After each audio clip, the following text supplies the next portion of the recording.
Assalamualaikum warahmatullahi taala wabarakatuh. Innal hamdalillah nahmaduhu wa nasta'inuhu wa nastaghfiruh wa na'udzu billahi min shururi anfusina wa min sayyiati a'malina may yahdihillahu fala mudhillalah wa man yudlilhu fala hadiyalah. Asyhadu an la ilaha illallah wahdah la syarikalah wa asyhadu anna Muhammadan abduhu wa rasuluhu alladzi la nabiyya ba'dah. Qala Allah Ta'ala fi kitabihil karim wa huwa asdaqul qailin. A'udzu billahi minasyaitonir rajim. Bismillahirrahmanirrahim. Wa ta'awanu 'alal birri wat taqwa wa la ta'awanu 'alal itsmi wal 'udwan. Wattaqullaha innallaha syadidul iqab. Shadaqallahul 'adzim. Sahabat Ibnu Islam TV rahimakumullah. Persahabatan merupakan salah satu bentuk muamalah yang sangat diperhatikan di dalam agama Islam. Karena dampak dari salah memilih sahabat akan berdampak besar terhadap hidup kita. Kenapa demikian? Karena sahabat seseorang menunjukkan jati diri dan kepribadian orang tersebut. Bahkan mencerminkan kualitas dari agamanya. Sebagaimana yang Rasulullah SAW sabdakan di dalam salah satu hadisnya yang diriwayatkan oleh Abu Daud, Rasulullah SAW bersabda, seseorang itu mengikuti agama teman dekatnya. Oleh karena itu, hendaknya seseorang di antara kalian memperhatikan siapa yang dia jadikan teman dekatnya.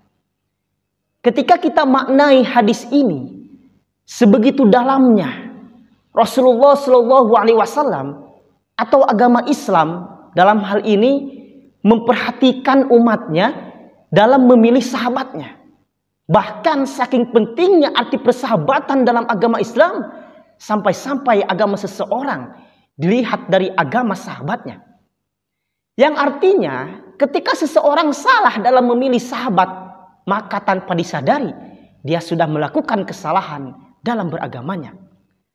Sahabat menurut Islam rahimakumullah, tak sedikit di antara kita yang cenderung keliru dalam memaknai arti sahabat sejati.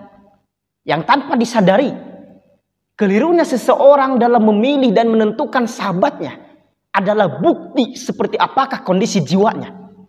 Karena segala sesuatu yang dilakukan oleh manusia merupakan refleksi dari jiwanya. Dan tatkala jiwa seseorang senantiasa dikuasai oleh akalnya, maka dia akan lebih suka dan berusaha untuk selalu bergaul dan berkomunitas dengan orang-orang yang selalu berusaha menjaga jiwanya dari bermaksiat kepada Allah. Dan adapun manusia yang jiwanya selalu dikuasai oleh hawa-hunya, maka dia akan lebih suka bersahabat dan berkomunitas dengan orang-orang yang lebih suka menghabiskan waktunya dengan hal-hal lago, bahkan tak jarang menghabiskan waktunya dengan sesuatu yang bernilai maksiat di hadapan Rabbnya. Kenapa demikian? Karena seorang yang jiwanya berpenyakit atau jiwanya dikuasai oleh hawa-hunya, dia akan selalu merasa kesal tatkala yang menjadi topik pembicaraannya membahas hal ihwal yang mana nama Allah disebut di dalamnya. Baik berbicara ekonomi, sosial, budaya, keluarga, lingkungan, bahkan berbicara tentang dirinya sendiri tatkala di dalamnya ada unsur Allah, Rasul, dan Islam yang mengatur itu semua, seketika hatinya merasa kesal. Yang Allah firmankan dalam Quran surat Az-Zumar ayat 45. A'udzubillahi minasyaitonirrajim.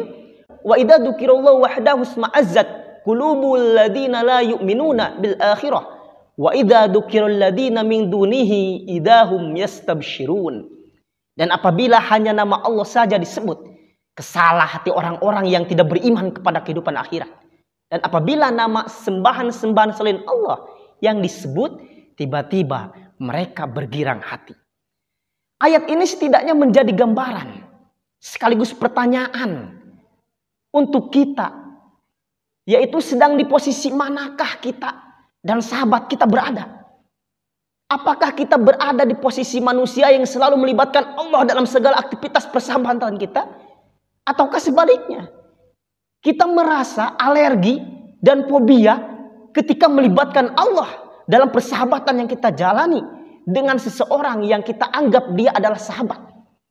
Dan apabila kita berada di posisi kedua tadi, itu artinya persahabatan yang kita jalani sedang berada di dalam kekeliruan yang nyata. Sahabat Islam TV rahimakumullah, pada dasarnya segala sesuatu yang kita lakukan di alam dunia ini tidak bisa terlepas dari dua nilai, yaitu nilai hak dan al-batil. Dan ujung-ujungnya pun akan menghantarkan kepada dua tempat yang telah Allah sediakan sebagai balasan, yaitu surga dan neraka. Sehingga ketika kita menjalani persahabatan pun seyogianya harus kita kalkulasikan dengan kalkulasi akhirat. Apakah persahabatan yang kita jalani akan mengantarkan kita kepada surganya Allah? Ataukah sebaliknya? Persahabatan yang kita jalani selama di dunia ini akan mengantarkan kita kepada nerakanya. Karena ternyata ada ayat dalam Al-Quran yang menerangkan adanya sekelompok manusia kelak menyesali persahabatannya selama di alam dunia. Karena akibat dari salah memilih teman yang akhirnya menjerumuskan dirinya ke dalam neraka Allah Subhanahu wa taala. Peristiwa ini Allah abadikan dalam Quran surat Al-Furqan ayat ke-27 sampai 29. A'udzubillahi minasyaitonirrajim. Wa yauma ya'uddu zalimu ala yadayhi yaqulu ya laitani ittakhadtu ma'ar rasuli sabila. Ya wailata laitani lam attahid fulanan khalila. Laqad adallani 'ani dzikri ba'da idja'ani wa kana asyaitanu lil insani khadula. Dan ingatlah hari ketika itu orang yang zalim menggigit dua tangannya seraya berkata, aduhai kiranya dulu aku mengambil jalan bersama-sama Rasul. Kecelakaan besarlah bagiku. Kiranya aku dulu tidak menjadikan si fulan itu teman akrabku. Sesungguhnya dia telah menyesatkan aku dari Al-Quran ketika Al-Quran itu datang kepadaku. Dan adalah setan itu tidak mau menolong manusia. Pelajaran yang bisa kita ambil dari ayat ini adalah perilaku orang zalim selama di dunia yang lebih memilih untuk mengikuti bisikan setan laknatullah daripada kebenaran yang telah datang kepada dirinya. Artinya orang-orang yang seperti ini bukannya tidak mengimani dengan adanya akhirat dan adanya surga neraka. Akan tetapi yang menjadi kesalahannya adalah dia mencampur adukan keimanannya dengan kezaliman. Sehingga dampaknya keimanannya itu tidak menghantarkannya kepada petunjuk. Karena syarat dari iman yang menjadi petunjuk, manakala imannya tidak dicampur adukan dengan kezaliman. Seperti firman Allah dalam Quran surat Al-An'am ayat 82. Allah Ta'ala berfirman, A'udzubillahi minasyaitonirrajim. Alladzina amanu wa lam yalbisu imanahum bidulmin. Ulaika lahumul amnu wa hum muhtadun.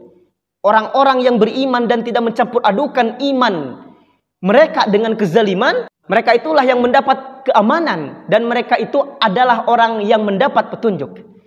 Sehingga dampak dari kezalimannya adalah kesalahannya dalam memilih dan menentukan siapa yang dia jadikan sebagai sahabatnya atau teman seperjuangannya. Sahabat minul Islam TV rahimakumullah, lantas seperti apakah persaudaraan yang dikehendaki ataupun persahabatan yang dikehendaki oleh Allah Subhanahu wa taala? Dan apa sebenarnya yang harus melandasi persahabatan yang kita lakukan selama di alam dunia ini?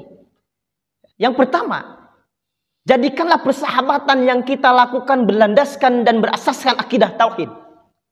Sehingga akan jelaslah apa tujuan yang hendak dicapai dari persahabatan yang kita jalani. Karena pada dasarnya segala sesuatu akan menjadi semu manakala yang melandasinya bukan ketauhidan. Artinya dalam persahabatan pun begitu adanya.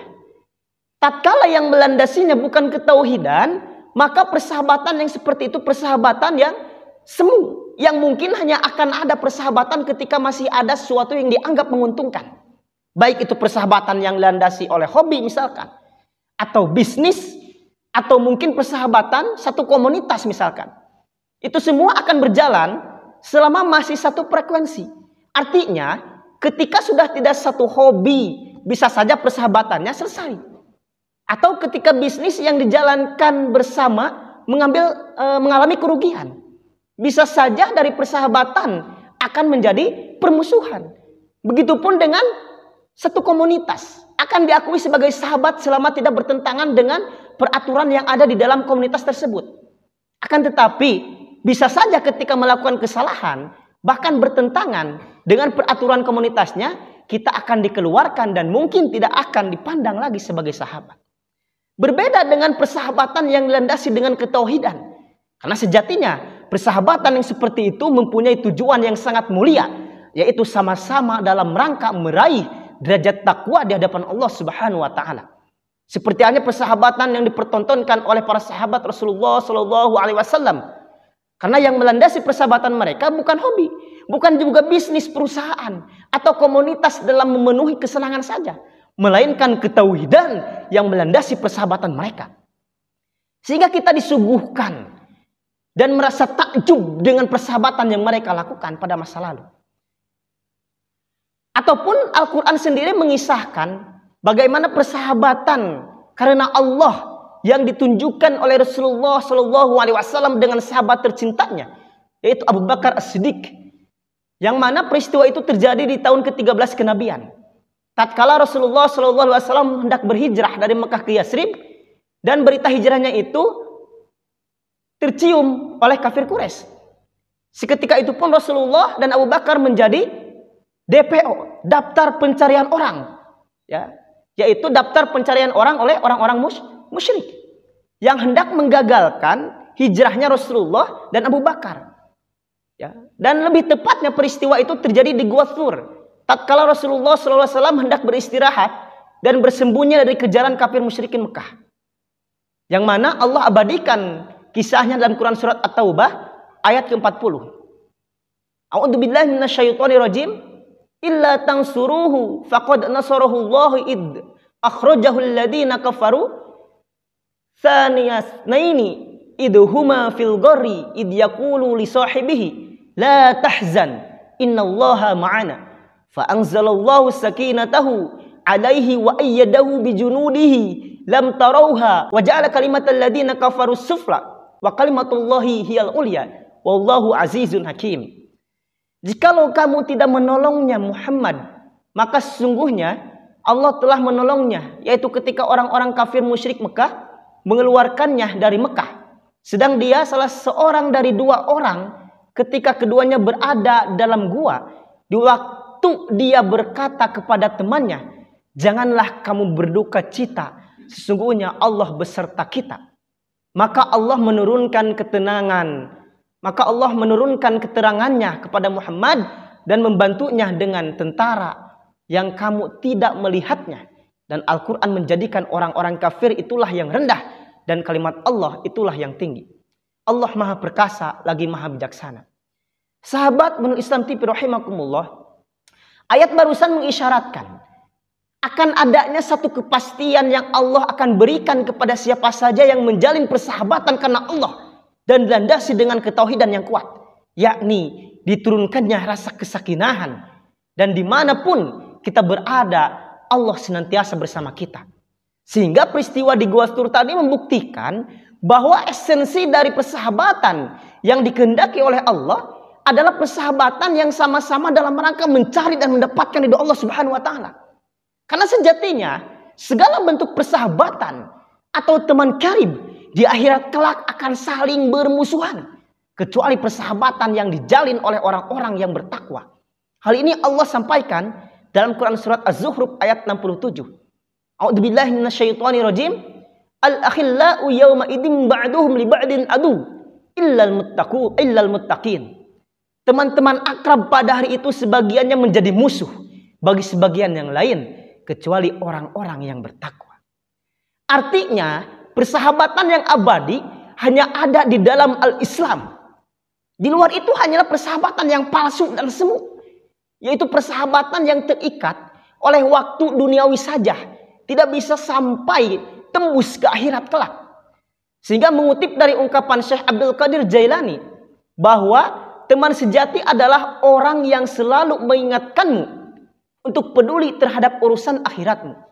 Dan pernyataan beliau, Selaras dengan salah satu ungkapan Rasulullah ketika beliau ditanya perihal seperti apakah yang hendak dijadikan teman baik, maka sabda beliau, teman yang baik adalah dia yang membantumu untuk selalu mengingat Allah dan mengingatkanmu ketika kamu melupakan Allah. Masya Allah. Sahabat Nurul Islam TV rahimakumullah. Setelah tadi kita paparkan persahabatan yang dikehendaki oleh Allah, terus seperti apakah persahabatan yang tidak dikehendaki oleh Allah? Berarti persahabatan yang tidak dikehendaki oleh Allah adalah persahabatan yang dilandasi di luar ketauhidan. Artinya, persahabatan yang mana di dalamnya senantiasa disuburkannya nilai-nilai kejelekan dan diisi dengan bentuk-bentuk maksiat kepada Allah. Sebagaimana persahabatan yang dilakukan oleh para penghuni Darun Nadwah di masa Rasulullah. Yang mana dari hari ke hari mereka lakukan hanyalah membicarakan dan merencanakan makar jahat dalam rangka menghentikan dakwah Rasulullah SAW pada waktu itu. Dan persahabatan yang seperti itu secara zahiriyah seakan-akan mereka bersatu, padahal hati mereka berpecah belah. Dan begitupun hari ini, tatkala persahabatan diisi dengan perbuatan-perbuatan dosa dan menanamkan nilai-nilai permusuhan dengan berkedokan solidaritas, sehingga rela dan siap menaruhkan nyawa demi satu kata, yaitu membela persahabatan. Sehingga kita bisa melihat persahabatan yang seperti itu, tawuran sudah menjadi makanan sehari-hari. Bahkan lebih jauhnya bentuk-bentuk maksiat yang lainnya sudah menjadi agenda rutin, baik itu minum khamar, seks bebas, bahkan obat-obatan terlarang sudah menjadi gaya hidup. Dan itu bisa terjadi tatkala yang melandasi persahabatannya bukan akidah tauhid. Wa'iyahadu billah. Sahabat Nurul Islam TV rahimakumullah. Marilah kita ikat persahabatan kita dengan ukhuwah Islamiyah. Karena itulah yang Allah kehendaki dan Allah ridhoi. Dan janganlah kita menjadi orang-orang zalim yang kelak mereka akan menyesali akibat dari salah memilih teman setianya disebabkan kezaliman yang mereka lakukan. Dalam Quran surat At-Taubah ayat ke-16, Allah Subhanahu wa taala berfirman, A'udzubillahi minasyaitonirrajim. Am hasibtum an tutraku walamma ya'lamillahu alladhina jahadu minkum walam yattahidu min dunillahi wala rasulihi walal mu'minina walijah wallahu khabirum bima ta'malun.